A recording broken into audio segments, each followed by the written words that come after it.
ఒక రాగి చెంబు నీరు మీ ఇంటి దాగి ఉన్న కష్టాలకు శాశ్వత పరిష్కారం. చాలామంది ఇలా అనుకుంటారు, కులదేవత పూజ క్రమంగా ఉంది, ఇష్టదైవానికి రోజూ దీపధూపాలున్నాయి, పితృదేవతలకు శ్రాద్ధాలు కూడా సక్రమంగా జరుగుతున్నాయి. అయినా ఇంట్లో ఎందుకు శాంతి లేదు? ఎందుకు అప్పులు, అడ్డంకులు, అనుకోని సమస్యలు? ఇది సాధారణ సమస్య కాదు, ఇది గుర్తించలేని పితృబాధ.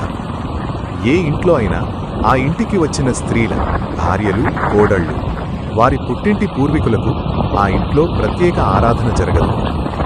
ఆ పూర్వీకులు తమ మనవరాళ్లను చూడాలని కోరుకుంటారు, వారి క్షేమాన్ని చూడాలనుకుంటారు. కాని అత్తింటి పూర్వీకులు వారిని ఇంట్లోకి కూడా రానివ్వరు. ఈ కారణంగా ఆ ఆత్మలు ఇంటి బయటే నిలబడి బాధపడతాయి. ఆ బాధే ఇంట్లో దాగి ఉన్న కష్టాలుగా మారుతుంది. అమావాస్య రోజు తప్పకుండా చేయాల్సిన పరిహారం. సమయం